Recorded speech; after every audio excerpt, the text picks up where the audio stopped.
to say something that will make some people angry. 1971 wasn't just a great year in music. It was the greatest year music ever had. And if you disagree, stay with me.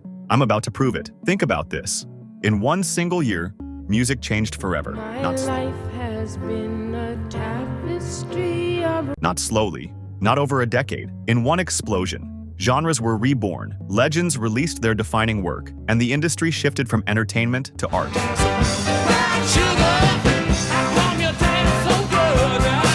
So let me ask you directly, what year do you think was better than 1971, 1969, 1984, 1991? Good choices, but none of them hit like this one. Stay till the end, and you might change your mind. Before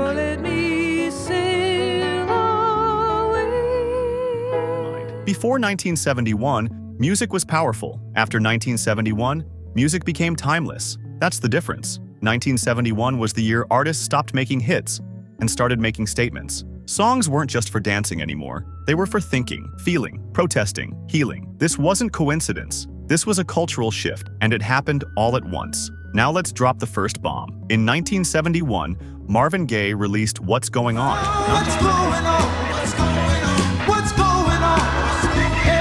Not just an album, a mirror, war, racism, broken families, pain. No pop star had ever spoken like that before.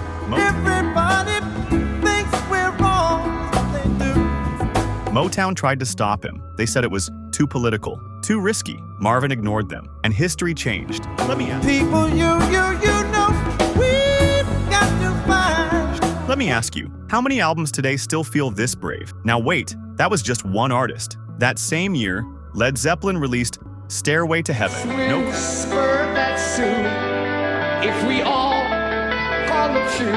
No chorus, no radio-friendly structure. 8 minutes of poetry and power, and it became the most legendary rock song ever. Explain that. In my thoughts, I have seen rings of smoke through the trees. Explain that. 1971 broke the rules and won. Still not convinced? Carole King released Tapestry, an album.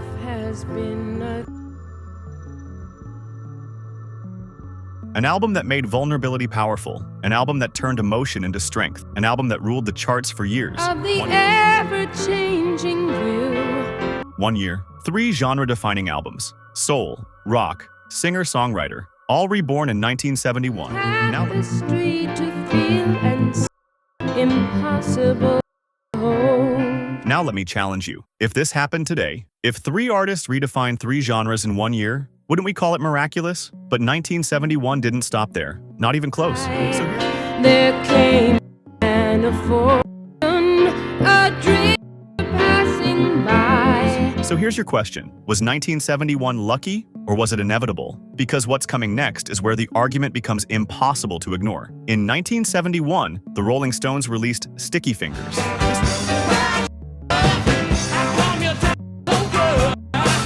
This wasn't a rock album. This was rebellion on vinyl. Drugs, sex, danger, freedom. The cover itself had a real zipper.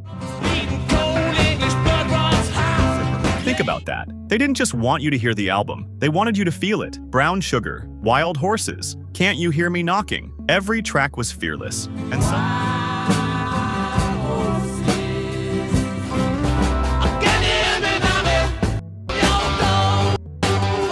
And suddenly, rock music wasn't just music anymore, it was identity. Tell me honestly, how many albums today feel that dangerous? Now let's flip the mood completely. In 1971, Joni Mitchell released Blue, Raw.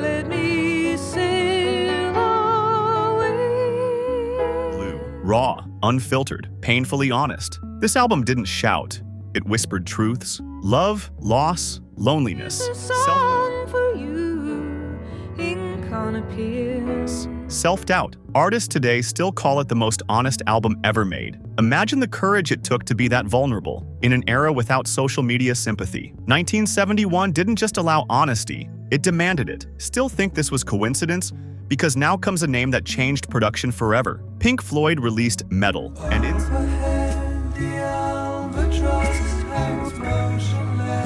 and inside it was Echoes. 23 minutes, no rush, no compromise, just atmosphere, innovation, and patience.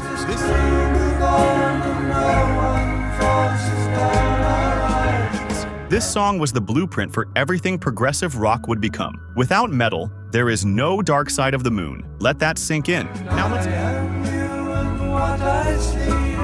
Now let's go even bigger. In 1971, The Who released Who's Next? Synths in rock, massive anthems, emotional chaos. Baba O'Reilly, Won't Get Fooled Again. These weren't songs. They were generational cries. 1971 wasn't experimenting.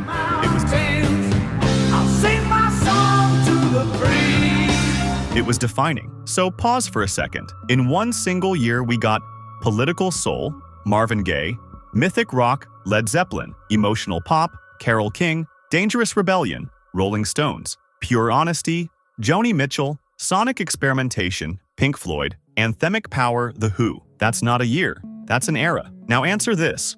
What other year gave you this many revolutions at once? Exactly. And we still haven't reached the final proof. Before we finish this, let me say something bold. 1971 didn't just create great music. It created the blueprint for modern music. Everything you love today traces back to this one year. Now watch how deep this really goes. In 1971, artists took control away from record labels. Before this year, labels decided what you sang, how you sounded, what was safe. But in 1971, musicians said, no, this is our voice now. Albums became personal statements, not products, not trends, truth. That mindset still rules music today. And then came the album era. Before 1971, singles ruled. After 1971, albums told stories.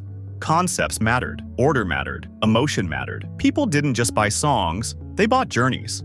That changed everything. Now let's drop another fact that most people ignore. In 1971, studio production became an instrument. Multi-track recording, layered vocals, long compositions, atmosphere over speed. Pink Floyd, The Who, Zeppelin, they weren't recording songs. They were sculpting sound. Modern producers still follow these rules. Now ask yourself, why does 1991 matter? Because Nirvana changed rock. Why does 1984 matter? Because pop became massive. Why does 1969 matter? Because Woodstock defined freedom. But 1971 did something bigger. It gave every genre permission to become serious.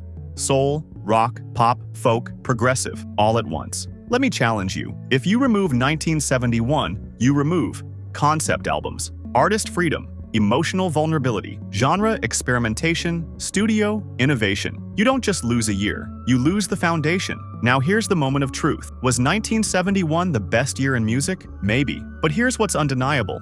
It was the most important. It was the year music grew up. So if someone ever tells you 1971 is overrated, ask them one question. What year changed music more than that? Then wait, because silence is the answer. 1971 wasn't about nostalgia. It was about courage, truth, risk, and that spirit is what made music timeless. Now it's your turn. Do you agree? Or do you still think another year was greater? Drop your year in the comments. Defend it, because the best conversations start with disagreement.